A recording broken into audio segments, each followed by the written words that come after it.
Seorang pemimpin yang dilahirkan dengan proses yang keliru, yang salah dan buruk akan menghasilkan juga pemimpin yang buruk. Kalau prosesnya jelek, prosesnya tidak benar, prosesnya dengan sogokan, prosesnya dengan ancaman, prosesnya dengan ketakutan, akan menghasilkan pemimpin seperti itu juga. Ini proses impeachment itu proses tersalah para ahli-ahli, para politisi yang mempunyai kewenangan. Bukan kita mengatakan Pak Jokowi kita mau berkelahi, tidak kan? Sesabar-sabarnya rakyat ini akan meledak kalau keterlaluan. Jadi bukan Anies yang diancam, rakyat yang diancam. Suara hati rakyat yang ingin ditekan bisa meledak.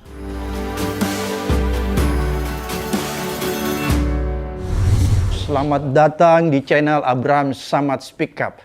Hari ini tidak seperti biasanya. Kita mengambil gambar syuting dari kediaman Bapak bangsa kita, mantan Wakil Presiden, dan orang yang kita anggap memberikan banyak perspektif kepada kita semua sebagai anak bangsa. Saya langsung memperkenalkan beliau, walaupun sebenarnya tanpa memperkenalkan pasti netizen lebih mengenalnya. Assalamualaikum Pak JK. Waalaikumsalam Pak. Sehat Pak JK? Alhamdulillah. Saya lihat ini Pak JK walaupun usia sudah semakin senior tapi tetap sehat walafiat. Alhamdulillah. Dan semangatnya mengalahkan kita yang muda-muda. Pak JK ada yang menarik nih. Kalau saya lihat Pak JK ini kan sudah secara transparan ya, vulgar mendukung Pak Anies Baswedan sebagai calon presiden dan turut mengkampanyekan. Dan yang menarik kemarin Pak JK juga hadir di Bone mungkin, di Baru, pokoknya di Sulawesi Selatan.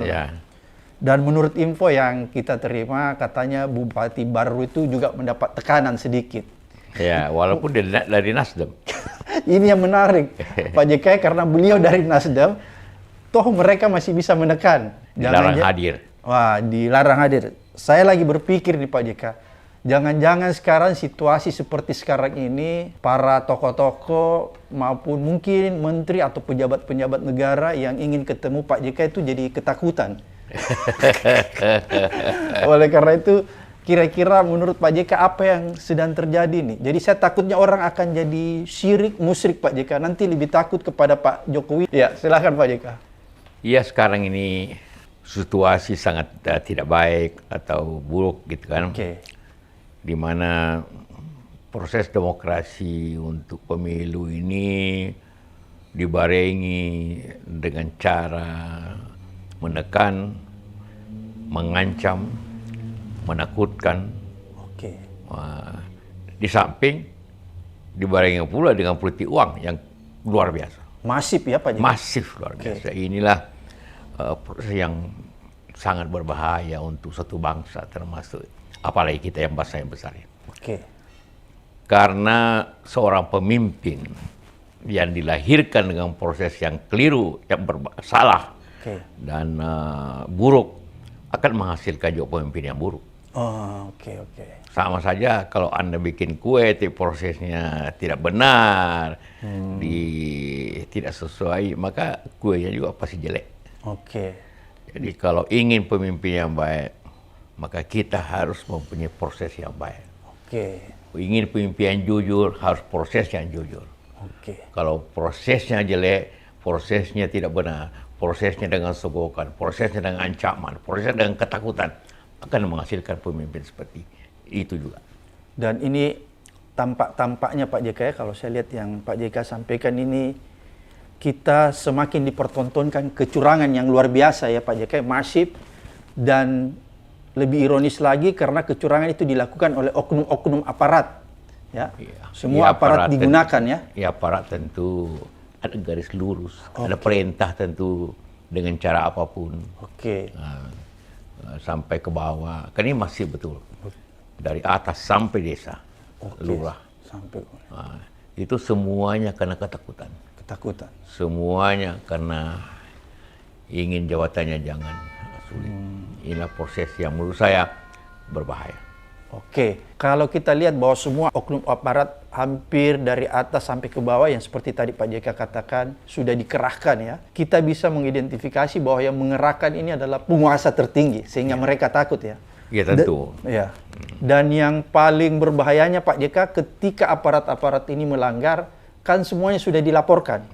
Tapi lagi-lagi tidak bisa ditindaklanjuti di lapangan ya, karena yang nyata-nyata menurut saya aparat yang harus melakukan pemeriksaan itu tidak berani, karena mereka tahu bahwa siapa yang berada di balik ini. Kalau misalnya kecurangan ini terus seperti ini Pak JK, tidak bisa dihentikan, berarti demokrasi kita semakin hancur.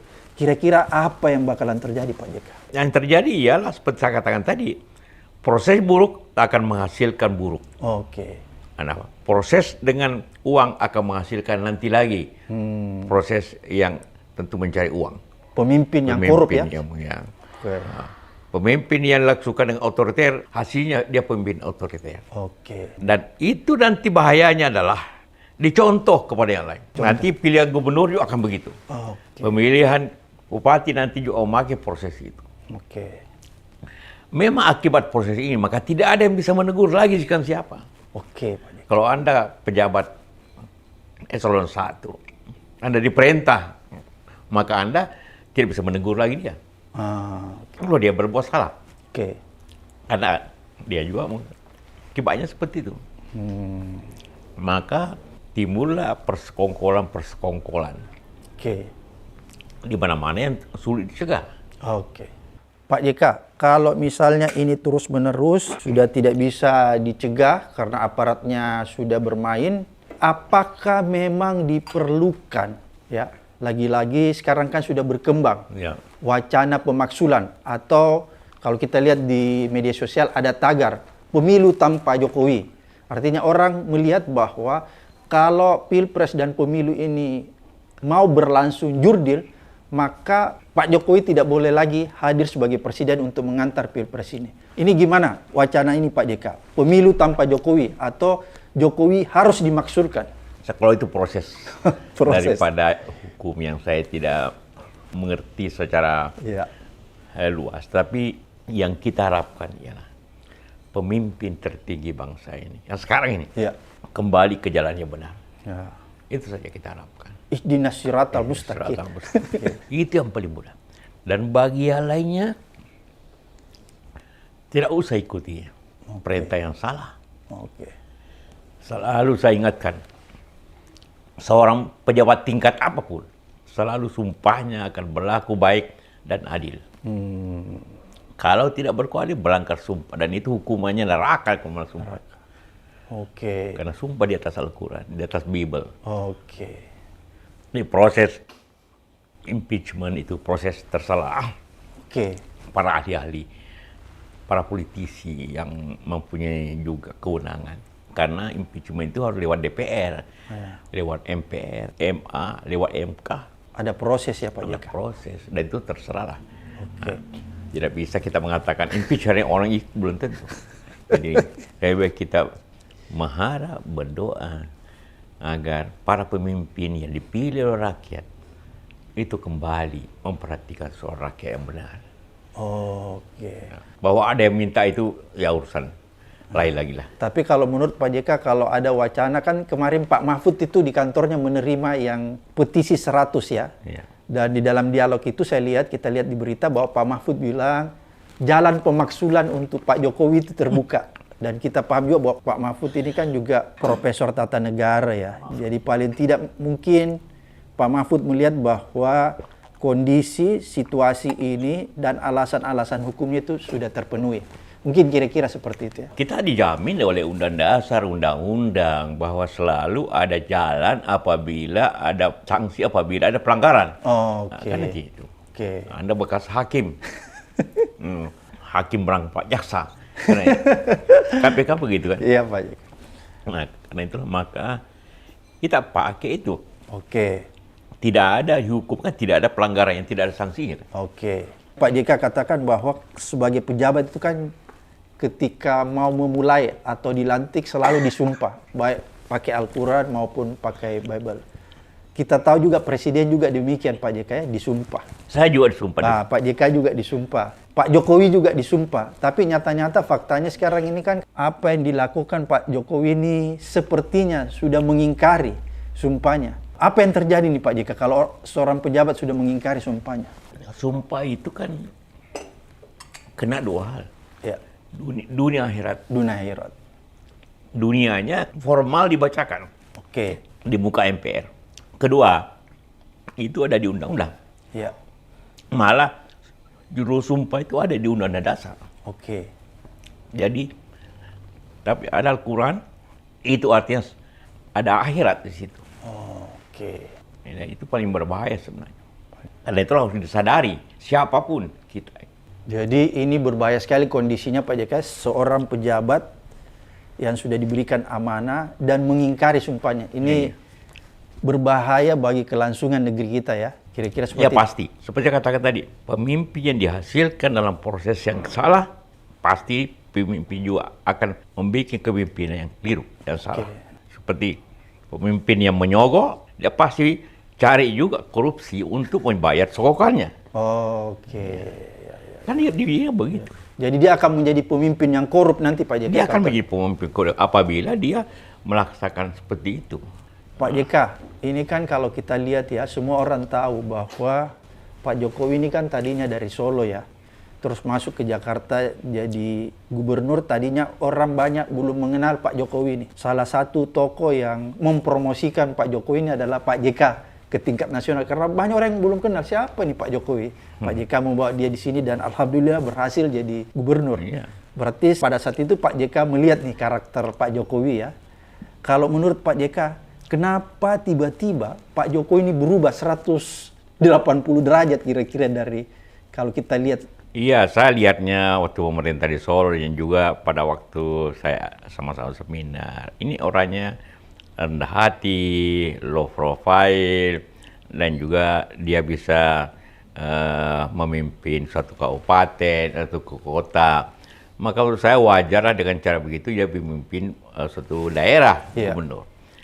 Karena itu saya promosikan ke Bu Mega. Dan Bu Mega mau pikir, meneliti. Dan luar biasa Bu Mega. Dia bertentangan dengan Pak Taufik Kemas. Sehingga dia 1 bulan tidak bicara karena memilih. Jadi pengorbanannya Bu Mega luar biasa untuk Pak Jokowi. Luar biasa. Oke. Jadi berarti pada saat itu Pak JK, sebenarnya Pak Taufik Kemas tidak mau Jokowi ya? Dia mau punya calon sendiri. Pak Fauzi bahwa sudah setuju. Saya dengar ya, ada kemudian. Sehingga saya menyesal sekali setelah itu. Nah, saya menyesal sekali mempertentangkan Ibu Mega dengan Pak Taufik gara-gara Pak Jokowi. Memilih Pak Jokowi, mengusulkan Pak Jokowi. Mengusulkan Pak Jokowi karena saya minta saya usulkan dan diterima. Jadi kita ini korban berdua. Jadi banyak yang menyalahkan saya ini gara-gara Bapak ini. Bukan, untuk gubernur cocok lah. Zaman itu cocok lah. Tapi saya kan kasih memang warning pada waktu mau presiden kan. Wah, kalau mau baru 2 tahun bahaya kok jadi presiden. Pengetahuannya belum cukup, pengalamannya belum cukup. Karena itu Bu Mega minta saya mendampingi dia karena saya berpengalaman, beliau kurang pengalaman. Kan begitu jadinya. Ya saya juga tidak pernah minta sebenarnya, hanya diminta Bu Mega untuk mendampingi. Dan saya lakukan itu selama 5 tahun. Dan selama 5 tahun saya tidak berasa apa-apa. Aman pada saat. Aman aja kan, tahulah. Dari pemerintah dianggap KPK waktu itu kan. Aman aja. Merasa nggak Pak JK bahwa orang ini kok bisa berubah? Saya tidak tahu karena saya sudah tidak di pemerintah lagi. Kok tiba-tiba begini? Tiba-tiba ingin melanggar berbagai etik-etik, kebiasaan, aturan-aturan. Karena itulah saya mudah-mudahan beliau kembali berpikir, berdoa untuk keselamatan bangsa ini. Karena jangan melanjutkan usaha seperti ini. Pak JK pernah nggak ya Pak JK menelpon atau ketemu Pak Jokowi terus mencoba menasihati bahwa Pak Jokowi jangan seperti ini, jangan melakukan dinasti politik? 3 kali dalam setahun ini, 3 kali saya minta waktu. Tapi tidak pernah, selalu alasannya sibuk-sibuk. Ya, setelah itu saya tidak mau lagi. Malu juga kalau 3 kali minta waktu tapi tidak diterima, kan tidak enak.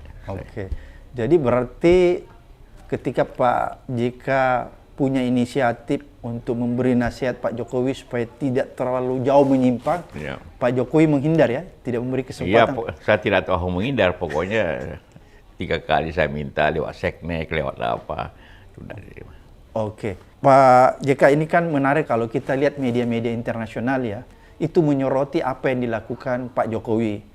dan media-media internasional juga menuliskan bahwa Jokowi ini adalah orang yang mempraktekkan namanya politik dinasti, politik keluarga yang sebenarnya bisa menghancurkan demokrasi. Dan itu terkonfirmasi kalau kita lihat indeks demokrasi kita kan menurun Pak JK, 6,71 di bawah Filipina dan Malaysia. Sehingga media internasional mengistilahkan bahwa Indonesia cacat demokrasi nih di era Pak Jokowi sekarang. Oleh karena itu, kalau kita melihat situasi seperti ini, berarti kan seperti tadi yang Pak JK katakan, bahwa ini sudah hancur nih demokrasi ya.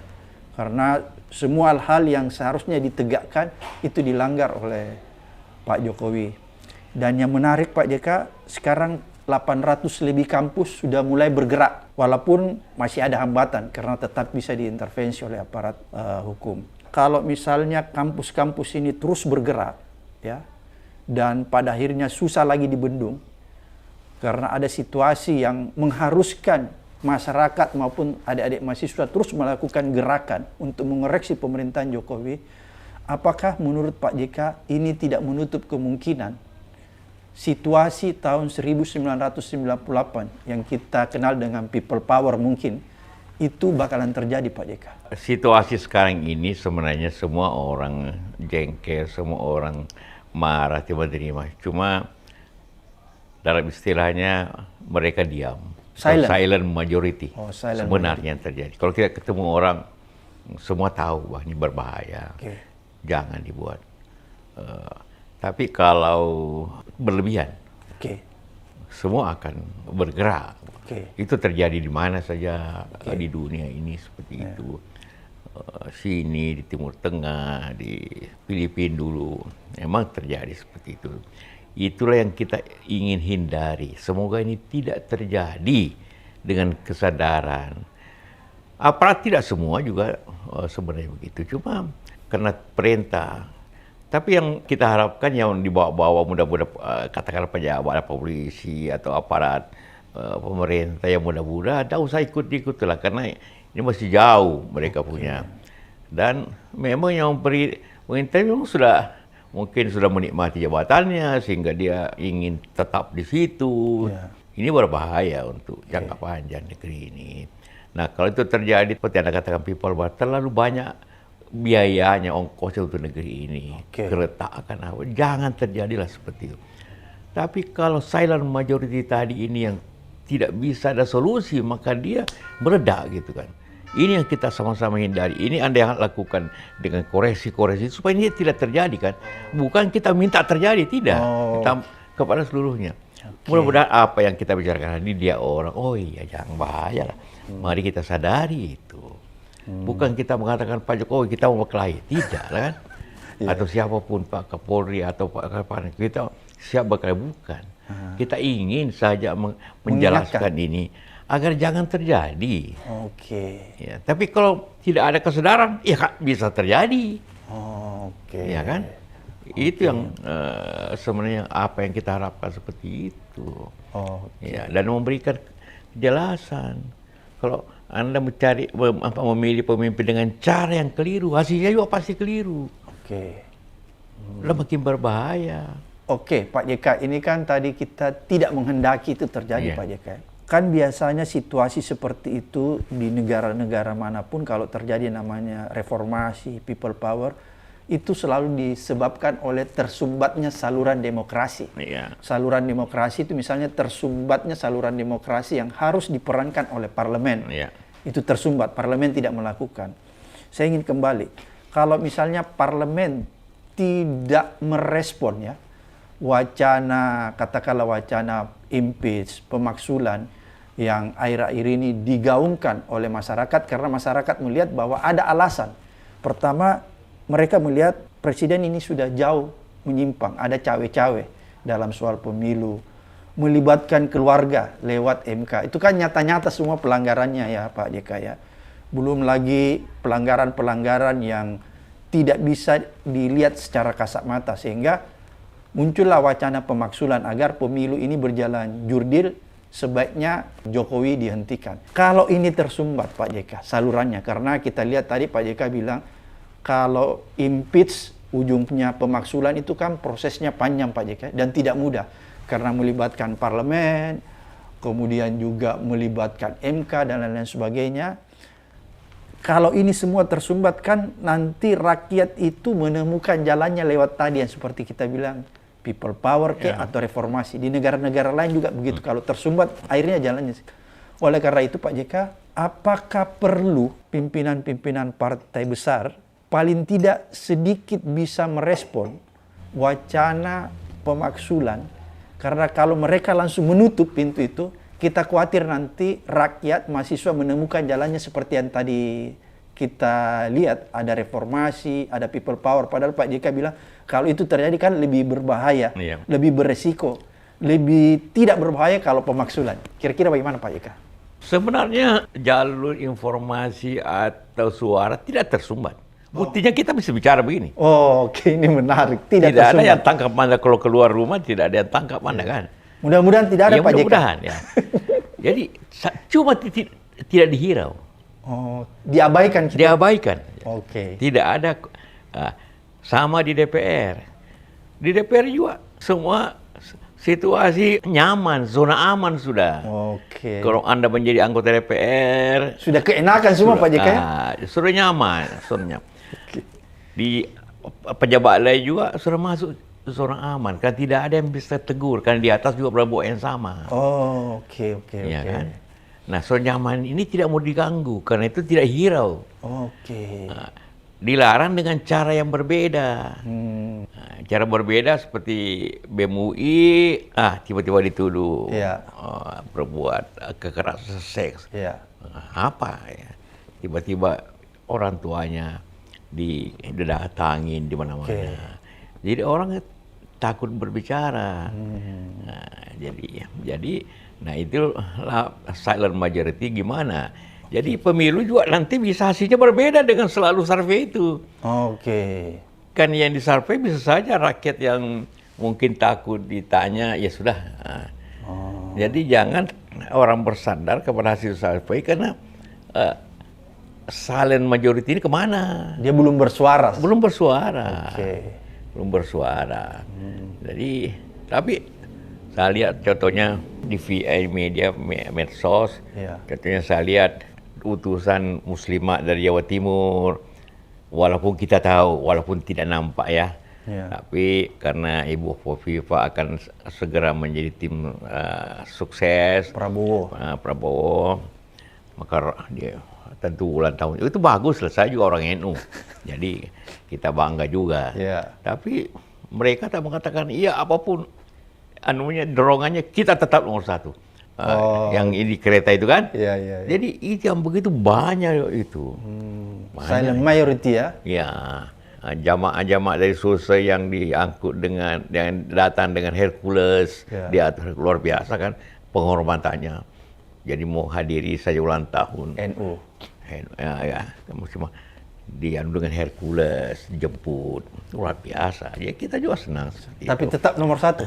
Ya tetap aja nomor satu. Jadi itu masyarakat sudah mengerti. Jadi kita minta jangan dipaksa terus, ditekan terus, nanti meledak. Kita ini kepada masyarakat memberikan warning, kepada pejabat kita memberikan warning. Janganlah tekan terus sampai meledak. Itu yang kita khawatir Pak JK. Iya, kita tidak ingin. Saya ini pengusaha. Kalau meledak bangsa ini usaha juga tidak jalan. Kasihan banyak orang bisa nganggur Pak JK. Nganggur banyak orang tidak kerja. Kalau terjadi seperti itu, jangan seperti itu. Yang lain juga minta jangan tadi. Tapi yang bisa mengatakan jadi tidak bukan orang yang ditekan, orang yang menekan. Jadi yang bisa menghentikan ini adalah orang yang menekan ya? Iya, yang memaksa, yang mengancam. Itulah yang bisa menghentikan, bukan kita ini.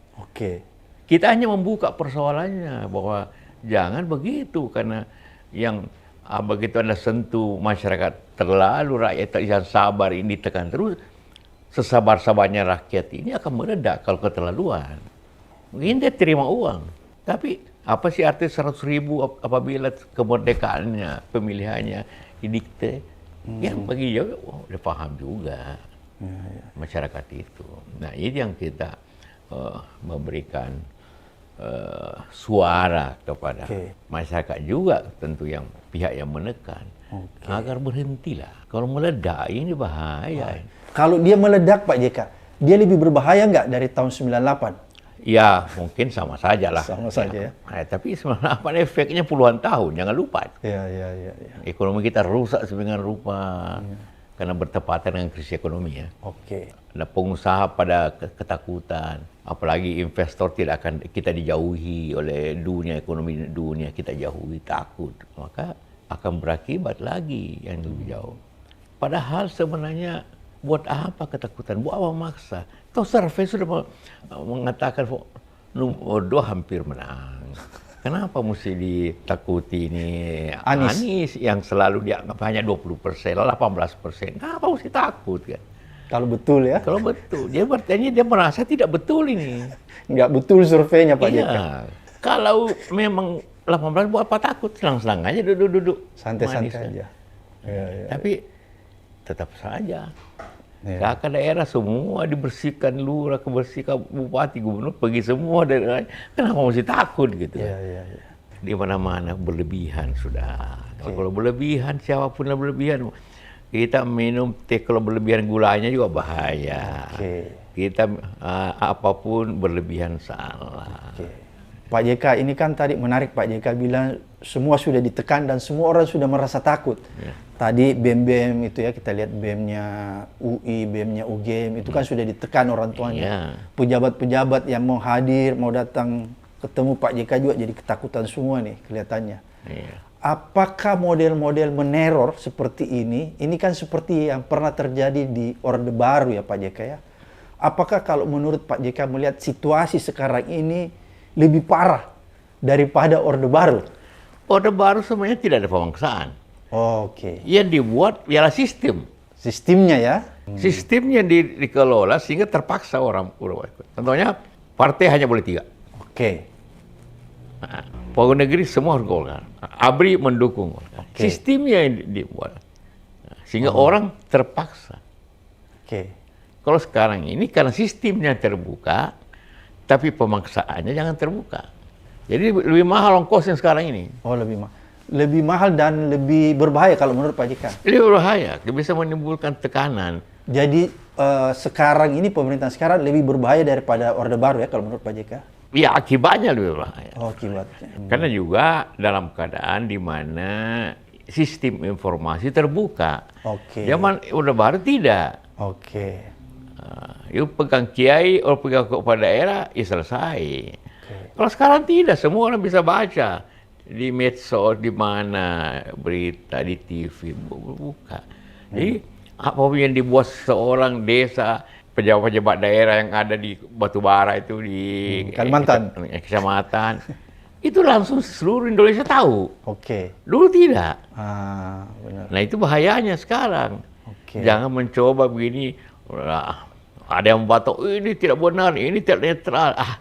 Hanya orang yang tidak punya mata dan telinga yang bisa mengatakan ini tidak, pemerintah tetap netral. Tidak benar lah. Silahkan membantah saja. Tapi kenyataannya tidak gitu kan. Tapi sekali lagi ini berbahaya untuk Indonesia masa depan. Pak JK, tadi Pak JK bilang seandainya dia yakini surveinya itu besar, kan dia tidak perlu menekan tuh. Anies nggak perlu macam-macam lah, nggak perlu membatasi dan lain-lain sebagainya. Tapi mungkin mereka juga tidak terlalu meyakini bahwa bisa menang satu putaran, dan mungkin juga mereka melihat bahwa ini berbahaya nih kalau pertandingannya fair bisa kalah, sehingga mereka melakukan tekanan ya. Kalau kita melihat di lapangan, seperti itu. Jadi begini, saya tuh kalau ada rapat umum atau pertemuan besar, saya selalu cuma tanya, banyak bus nggak? Kalau bilang banyak, berarti masanya mobilisasi. Kalau banyak bus ya? Ya. Kalau tidak ada, berarti orang datang memang dengan sepenuh hati. Murni. Kedua, saya lihat lagi massa yang kalau pidato siapapun, yang calonnya, capresnya, cawapresnya, pidato.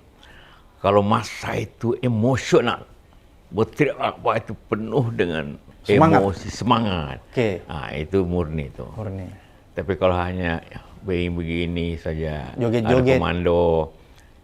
Itu berarti ada band terkenal. Itu orang datang dengar bandnya, bukan calonnya. Oh, direkayasa ya Pak JK? Ya, atau ya.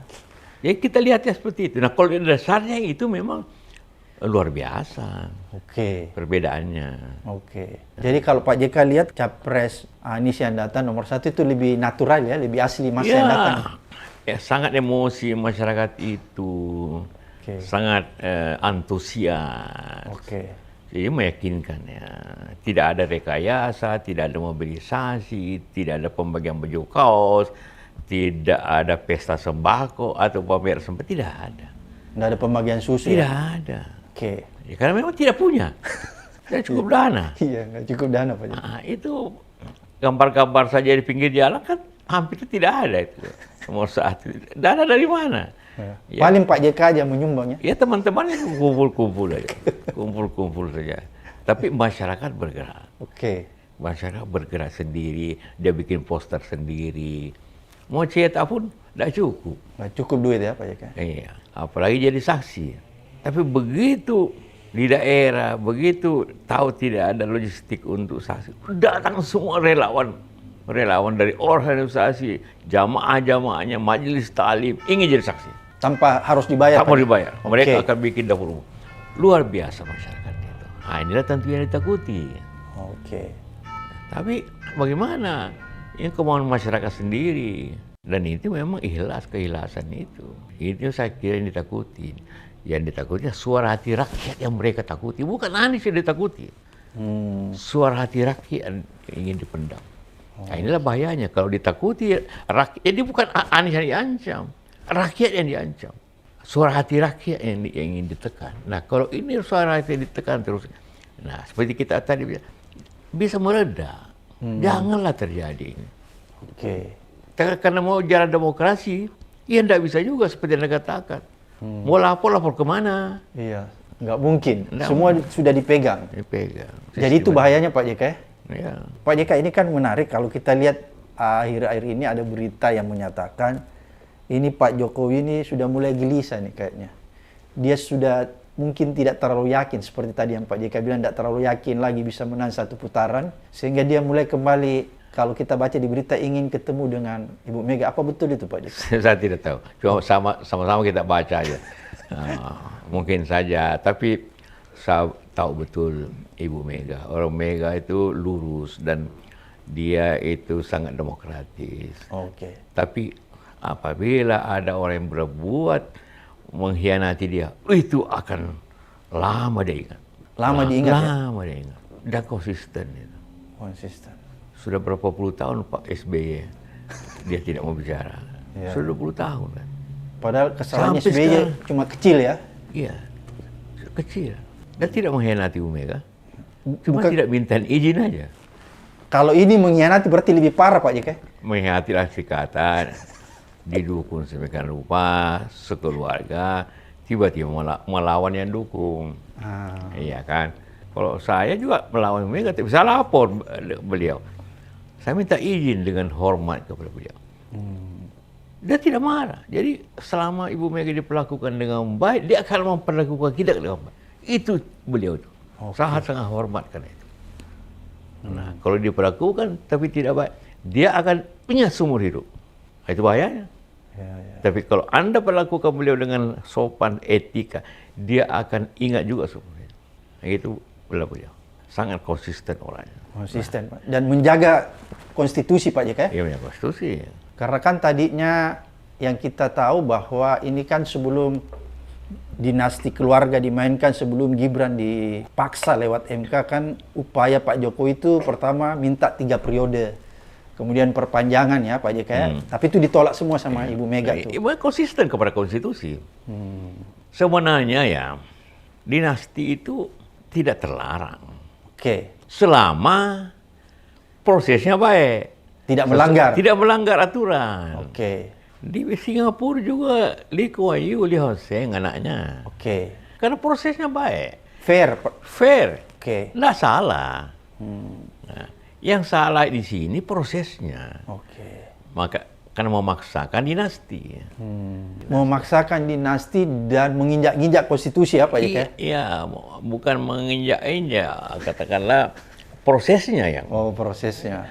Kalau konstitusinya ya dibuat sedemikian rupa sehingga ya sah. Tapi proses itu pemaksaan kan. Oh, pemaksaan. Melanggar. Karena itu kan ketua MK-nya diberhentikan. Oke. Itu jelas saja itu. Oke. Telah terjadi pemaksaan. Oke. Kalau kan kita melihat bahwa tadi yang Pak JK katakan bahwa sebenarnya yang kita persoalkan semua ini ada proses yang menyimpang. Iya. Proses yang melanggar aturan, dipaksakan ya. Kalau seandainya saja dia berlangsung fair, nggak jadi masalah. Nggak masalah. Tapi itu masuknya. Tapi proses berjalan untuk pemilihan juga jangan dipaksakan. Oke. Jangan ditekan orang. Jangan dibayarin. Jangan diancam orang. Oke. Jangan pejabat yang ingin netral dihukum, dipindahin, diturunkan. Oke. Sehingga takut orang. Anies mengatakan, ya siapa pejabat dihukum karena ingin netral, dia angkat kembali nanti kalau dia menang. Jadi memberikan juga keberanian orang, ya. Ini kan masalah 10 bulan aja, 10 bulan. Oke. Tapi kalau Pak JK sendiri nih, pandangan pribadi Pak JK sebagai bapak bangsa, dengan situasi yang semakin tidak terkontrol Pak JK ya, dan semakin memprihatinkan. Saya memakai istilah, minta maaf, darurat kecurangan Pak JK. Kalau sudah darurat itu kan emergensi ya Pak JK. Harus ada langkah-langkah yang lebih progresif, langkah-langkah yang lebih maju sehingga kita bisa melawan kecurangan itu. Tadi Pak JK sudah bilang ini sudah luar biasa, orang ditekan, pejabat ditekan sehingga tidak ada yang berani kan melakukan perintah. Kalau situasinya seperti ini Pak JK, apakah Pak JK melihat inilah pemerintahan terburuk setelah reformasi?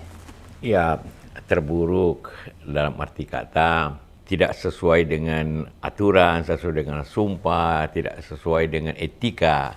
Ya, karena kan sebelumnya setelah reformasi kan Gus Dur, walaupun Gus Dur juga diimpeach justru kan, tapi bukan dalam artian menekan seperti ini, tidak massal.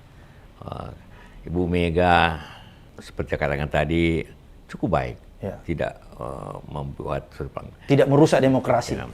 SBY juga tidak ada, malah dia bikin termasuk menyusun reformasi dari sisi ABRI kan gitu, TNI. Cuma inilah terakhir ini ya mengherankan kan. Karena saya tahu betul, wah dia sangat low profile sebelumnya, sederhana, sangat merakyat. Ya memang kadang-kadang kekuasaan itu memabukkan. Memabukkan. Iya. Nah itu intinya, memabukkan. Jadi orang lupa untuk turun Pak JK? Iya. Bukan lupa, tidak mau turun. Oh, menarik. Kalau lupa masih bisa diingatkan. Oh, ini nggak mau Pak JK ya? Iya. Karena keenakan Pak JK? Ya, begitulah. Ada banyak kasus seperti itu. Pak Harto juga mengalami itu kan. Oke. Pak JK, kan ini Pak JK pernah jadi wakil presiden bersama Pak SBY. Kemudian Pak JK juga jadi wakil presiden bersama Pak Jokowi. Artinya Pak JK bisa nih membandingkan antara SBY dan Pak Jokowi. Apa sih yang menurut Pak JK yang paling signifikan membedakan kedua tokoh ini dalam memerintah? Saya tidak etis untuk memberikan komentar seperti itu. Tapi yang saya rasakan saya begini, Pak SBY itu memberikan kewenangan yang baik kepada teman seperti saya dan juga kepada menteri-menteri ya, dan masyarakat juga. Santun lah, sangat santun beliau. Kalau Pak Jokowi sebenarnya 5 tahun pertama sangat santun juga. Luar biasa Pak JK. Malah semua harus diputuskan bersama sehingga rapatnya begitu banyak. Saya capek rapat ini. 2015 saja menurut Sekap ada 250 lebih rapat. Berarti waktu Pak Jokowi lebih banyak rapatnya daripada Pak SBY, Pak ya? Sangat. SBY itu paling tinggi sekali seminggu. Kalau ini Berarti rapat di NSB paling tinggi 50. 5 kali lipat banyak. Oh, oke. Kadang-kadang saya bilang ini terlalu banyak rapat nih. Iya. Tapi juga hal-hal penting ya tiba-tiba saja tanpa rapat. Kayak IKN, yuk tiba-tiba kita pindah. Kita pindah kemana? Padahal belum dirapatkan. Tidak ada perencanaannya sebenarnya. Oke. Jadi IKN itu menarik Pak JK, tidak pernah direncanakan dan tidak pernah dibicarakan. Tidak ada perencanaan, coba cari visibilitas tadi, tidak ada. Nanti kemudian ada perencanaan kecil tentang bagaimana pindah. Tapi kita akan alasannya kenapa pindah, kenapa, di mana, tidak ada studinya sebenarnya. Padahal itu mestinya ada studi yang mendalam. Katakanlah apa alasannya, detailnya bagaimana, schedule-nya, biayanya bagaimana, tanah itu bagaimana, apa cukup, wilayah itu gimana, merusak hutan tidak, lingkungan. Kalau kita bikin pabrik kan mesti ada visibility study, mesti ada studi lingkungan kan. Iya. AMDAL-nya apa? AMDAL-nya tidak ada AMDAL-nya itu. Oh, oke. Mungkin belakangan kemudian dibikin, tapi disesuaikan aja lah. Tapi ditunjuk dulu baru studi. Padahal harus di-studi dulu ya. Iya. Oke. Berarti kalau menurut Pak JK, IKN ini sebenarnya tidak terlalu tepat kalau menurut pandangan Pak JK. Pengalaman banyak negara, satu di situ Kompas, pengalaman banyak negara. Yang pindah itu lebih banyak negara federal. Oke. Karena federal itu pemerintahnya kecil. Kementeriannya sedikit. Oke. Karena urusannya tidak banyak. Oke. Kayak Malaysia, Pakistan, Brazil, atau banyak negara yang lain seperti Myanmar. Jadi dan semuanya pindah dekat-dekat saja, kayak Malaysia situ. Memang agak pindah jauh Myanmar, tapi itu pun hanya kira-kira 250 km. Oke. Jadi bisa naik mobil. Sekarang kita pindah jauh sekali kan. Yang lakukan itu yang samanya kurang lebih Brasil. Dan itu ekonomi Brasil krisis karena itu. Anda coba bayangkan bagaimana banyaknya yang mesti pindah. Dan itu butuh 20 tahun itu untuk Brasil. Baru lengkap begitu. Oke. Nah, kita bagaimana? Dan mereka maunya pindah itu di tempat yang sejuk. Oh, oke. Menarik. Nigeria, pindah ke Abuja agak lebih sejuk. Brasil pindah ke Brasilia yang lebih sejuk. Ingin pemerintahan itu lebih tenang apa. Ini Penajam itu udah panas. Bukan sejuk di situ, Pak? Bukan, karena itu di atas Khatulistiwa kan.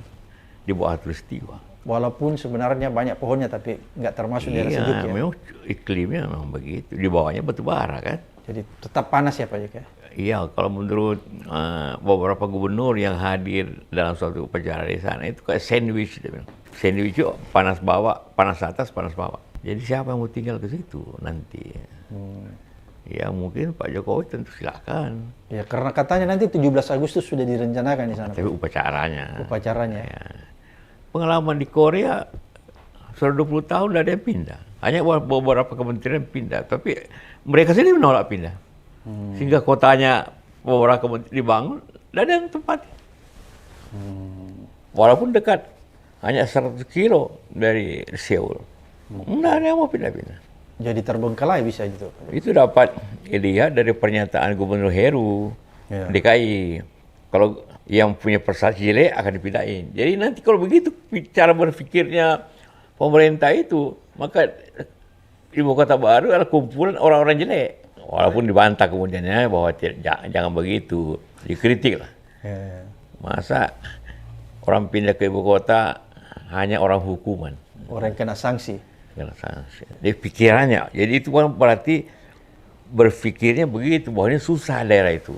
Itu berbeda katakanlah tadi kata-kata Brasil, daerah yang nyaman. Oke, Pak JK, apa pesan Pak JK nih ya? Ya ini kan mau menjelang Pilpres, pemilu tanggal 14 Pak JK. Kita khawatir ini ancaman kecurangan masih di depan mata. Kira-kira apa yang Pak JK bisa berikan kepada netizen, kepada masyarakat supaya orang bisa memilih dengan berani ya, dengan tidak merasa tertekan? Pertama, sederhana saya sebagaimana tujuan pemilu itu sendiri. Ya pilihlah sesuai itu nurani. pilihlah seorang pemimpin yang bisa memimpin bangsa ini ke arah yang benar. Oke. Dengan dasar punya pengetahuan, punya pengalaman, punya integritas. Itu Pak JK penting. itu bagaimana menilainya itu? Lewat debat kemarin. Tidak saja. Kalau integritas kan lihat masa lalunya macam mana. Oke. Masa lalu. Ya. Waktu dia memerintah, jujur nggak? Oke. Baik nggak? Apakah masa lalu itu termasuk pelanggaran HAM juga harus dipikirkan? Semuanya. Itulah integritas namanya. Oke. Kalau Anda pernah mengkhianati suatu bangsa ini, ya atau HAM, ya tentu dilihatlah. Oke. Punya leadership-nya macam mana, Leadership. kepinannya, kecerdasannya bagaimana. Oke. Ya semuanya. Kalau sisi agama kan sederhana. Sidik, jujur, amanah. Kalau dia menjanjikan, dia akan penuhi. Itu amanah namanya. Oke. Kalau jujur, tidak mengambil macam-macam lah, tidak korupsi lah macam-macam. Neko-neko ya Pak JK? Neko-neko. Kemudian tablik, pintar menjelaskan kepada masyarakat, kepada rakyat apa yang seharusnya kita lakukan dengan baik. Ya. Kalau Fatana itu cerdas. Cerdas ya. Ya hampir sama yang mereka. Dia harus cerdas, dia harus bisa menjelaskan ke masyarakat, mempengaruhi masyarakat dengan baik ya.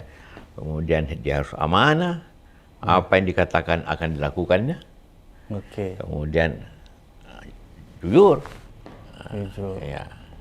Itu penting. Kenapa? Karena semua calon itu Islam semua kan. Iya, iya, iya. Jadi setidak-tidaknya jangan hanya karena kalau mau kampanye semua datang ke pesantren, semua ketemu kiai. Iya. Tapi begitu selesai, ya Kiainya dilupakan. dilupakan. Dia harus mendengarkan juga fatwa-fatwa para ulama, para tokoh agama. Bukannya tokoh agama Islam, tokoh-tokoh agama Kristen, Katolik, atau yang lainnya.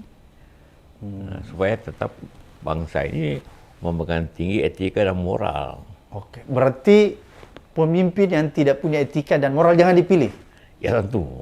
Jangan dipilih. Karena ini bukan memimpin ini kayak bangsa yang kecil. Ini 270 juta penduduk nomor 4 di dunia. Oke. Pak JK, menarik nih, etika dan moral. Iya. Kalau kita lihat kan bahwa terpilihnya Gibran melalui Mahkamah Konstitusi, itu kalau kita lihat putusannya MK itu kan jelas-jelas dinyatakan bahwa ada pelanggaran etika dan moral. Iya. Apakah pemimpin yang seperti ini nggak perlu dipilih? Itu kan saya katakan tadi. Seorang pemimpin yang dipilih secara tidak benar, yang melanggar hukum, melanggar etika, nanti menghasilkan pemimpin juga seperti apa yang prosesnya itu. Oke, jadi nggak perlu dipilih, Pak JK ya? Saya tidak bisa mengatakan yang dipilih. Nah, karena tapi artinya kalau mau ingin bangsa besar ya seperti itulah. Oleh karena itulah, karena berdasarkan tadi kriteria itu yang tadi Pak JK sebutkan itu, sidik, fatona, kemudian tablik. Karena konsep itulah Pak JK lihat itu ada pada Anies ya, sehingga Pak JK lebih cenderung maksudnya mengkampanyekan Pak Anies. Iya, karena sidik itu kejujuran. Oke. Penegak tidak jujur kan enggak. Oke. Ya, sama dengan amanah, dia akan melaksanakan sesuai dengan kita percayakan sesuatu, dia laksanakan sesuatu. Oke. Kalau tablik saya kira tidak ada yang kalahkan dalam hal menjelaskan sesuatu kan. Apalagi kalau dilihat debat ya Pak JK. Fotonya itu kan orang cerdas. Saya kira yang tersemua itu dialah yang pencerdas. Dari banyak hal. Ya dia debat-debat itu. Oke, terima kasih netizen. Mudah-mudahan apa yang disampaikan Pak JK, Bapak bangsa kita, mantan Wakil Presiden ini memberikan kita informasi, memberikan kita pencerahan agar kita bisa melihat sebuah kebenaran yang ada di depan mata kita sehingga pada akhirnya kita bisa memilih pemimpin yang berintegritas yang bisa membawa Indonesia lebih maju ke depan. Sampai ketemu di episode berikutnya di Abraham Samad Speak Up.